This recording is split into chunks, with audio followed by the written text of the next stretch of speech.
Hello everyone, welcome to my channel The Engineer's Roadmap. నేను ఈ వీడియోలో 5 థింగ్స్ గురించి డిస్కస్ చేస్తాను.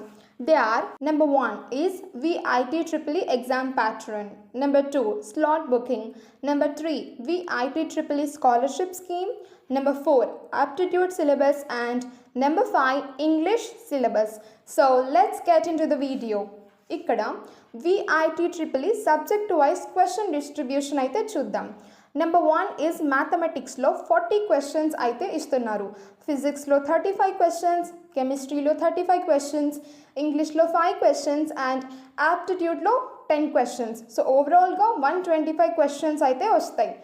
125 into 4, so total marks are 500. Okay, incorrect answer -1 అంటే ఇక్కడ మీకు వచ్చిన టోటల్ మార్క్స్లో నుంచి ఈ నెగిటివ్ అనేది పోతుంది. So it is very mandatory to maintain good accuracy. నేను ఇక్కడ మీకు ఒక ప్రో టిప్ చెప్తాను. ఏంటంటే మీకు ఒక క్వశ్చన్లో 4 ఆప్షన్స్ కూడా తెలీదు. So you better not to take a risk, ఎందుకంటే ఇక్కడ రాంగ్ అయ్యే ఛాన్సెస్ ఎక్కువ ఉంటాయి. లేదు మీకు ఒక 2 ఆప్షన్స్ ఖచ్చితంగా ఎలిమినేట్ చేయగలుగుతున్నారు అంటే you can take risk here, ఎందుకంటే రిమైనింగ్ 2లోనే ఖచ్చితంగా ఏదో ఒకటి కరెక్ట్ అయి ఉంటుంది కాబట్టి. అండ్ అన్ఆన్సర్డ్ క్వశ్చన్స్కి 0 marks. So if you do not know the answer it is better you skip the question. Okay, ఇంకా ఎగ్జామ్ డ్యూరేషన్ చూసుకుంటే 2 hours and 30 minutes. ఇంకా నెక్స్ట్ సెకండ్ వన్ చూసుకుంటే can a student book their slot? Yes, absolutely. అంటే ఈ slot booking choosing your test city, date and time అండి. ఈ slot booking out అయిపోతే I will update. Okay, after slot booking you would be able to download the admit card. Okay, ఒక common mistake అయితే చాలామంది చేస్తారు. So you do not repeat that. ఏంటంటే ఒకసారి మీరు స్లాట్ బుక్ చేసుకున్న తర్వాత you cannot change that. So you confirm before you choose. Next VIT-EEE scholarship scheme. Me rank అనేది 1 to 10లో ఉంటే 100% ట్యూషన్ ఫీ అనేది మాఫీ అయిపోతుంది. It means you do not have to pay.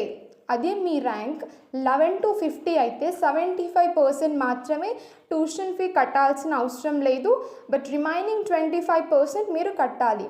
Next rank 51 to 100 అయితే 50% tuition fee మాఫీ అవుతుంది and remaining 50% you have to pay. Next me rank అనేది 101 to 500లో ఉంటే 25% మీ ట్యూషన్ ఫీ మాఫీ అవుతుంది, but remaining 75% you have to pay. Okay, so నేను ఒకటి చెప్పాలనుకుంటున్నాను ఇక్కడ, మీకు ఇది ఒక గోల్డెన్ టైం. సో ఈ టైంలోనే మీరు ఎంత చదవగలుగుతారో అంత చదివేసేయండి, ఎందుకంటే మీకు నెక్స్ట్ రిగ్రెట్ ఉండకూడదు.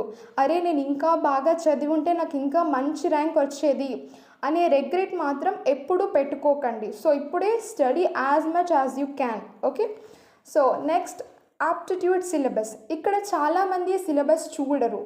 సో ఈ మిస్టేక్ అయితే చేయొద్దండి. ఫస్ట్ సిలబస్ చూసి దాని ప్రకారం ప్రిపేర్ అవ్వడం రిజల్ట్ ఓరియంటెడ్ అప్రోచ్. ఓకే, ఇక్కడ ఆప్టిట్యూడ్ సిలబస్ చూసుకుంటే TI అంటే డేటా ఇంటర్ప్రిటేషన్. ఇక్కడ ఏమేమి ఉంటాయి? Tabular chart, pie chart, bar chart, line graph and mixed charts. ఇది ఒక ఇంపార్టెంట్ టాపిక్ అనే చెప్పాలి. సో ప్రిపేర్ అవ్వండి. Next data sufficiency. All topics కంబైన్డ్గా ఇస్తారు ఇక్కడ. అంటే ఇచ్చిన టాపిక్స్లో ఏ టాపిక్ నుంచి అయినా క్వశ్చన్ రావచ్చు. డేటా సఫిషియన్సీ మీన్స్ మీకు ఒక క్వశ్చన్ ఇస్తారు, కింద 2 or 3 స్టేట్మెంట్స్ ఇస్తారు. అంటే మీరు ఆ క్వశ్చన్ సాల్వ్ చేయడానికి కింద ఇచ్చిన స్టేట్మెంట్స్ యొక్క డేటా సఫిషియంటా కాదా అనేది data sufficiency. Okay, so next syllogism. ఇక్కడ చాలా టైప్స్ ఉంటాయి, like 2 statements and 2 conclusions, 3 statements and 3 conclusions. నేనేమంటానంటే you better learn the concept. అంటే మీకు ఒక్కసారి కాన్సెప్ట్ వచ్చేస్తే మీరు ఏ టైప్ క్వశ్చన్ అయినా you would be able to answer. ఎలాంటి క్వశ్చన్ అయినా మీరు ఆన్సర్ చేయగలరు. ఓకే, నెక్స్ట్ ఫోర్త్ వన్ ఇక్కడ number series coding and decoding. ఇక్కడ కూడా చాలా వెరైటీస్ ఉంటాయి, like letter to letter coding, letter to number coding, mixed coding, ఇలా చాలా ఉన్నాయి. And next fifth one is clocks, calendars and directions. ఇక్కడ mirror image of clock, angle based questions, ఇలా చాలా ఉన్నాయి. సో నేను ఈ ఛానల్లో టీచ్ చేస్తాను. Please subscribe to my channel. Okay, next English syllabus. ఇక్కడ మల్టిపుల్ చాయిస్ క్వశ్చన్స్ దేని మీద బేస్ అయి ఉంటాయంటే ఒక షార్ట్ ప్యాసేజ్ ఇచ్చి మీకు కింద క్వశ్చన్ అడుగుతారు. అలాగే ఇంగ్లీష్ గ్రామర్, సిలబస్, ఇవన్నీ ఇక్కడ ఏమేమైతే మెన్షన్ చేశారో ప్రతి ఒక్కటి 10th లెవెల్ బేస్ అయి ఉంటుంది. సో మీరు ఆ లెవెల్లో నేర్చుకుంటే that's enough for this exam. So prepare as much as you can. That's it for today. Thank you so much for watching till the end. Please do subscribe, like and share. Thank you.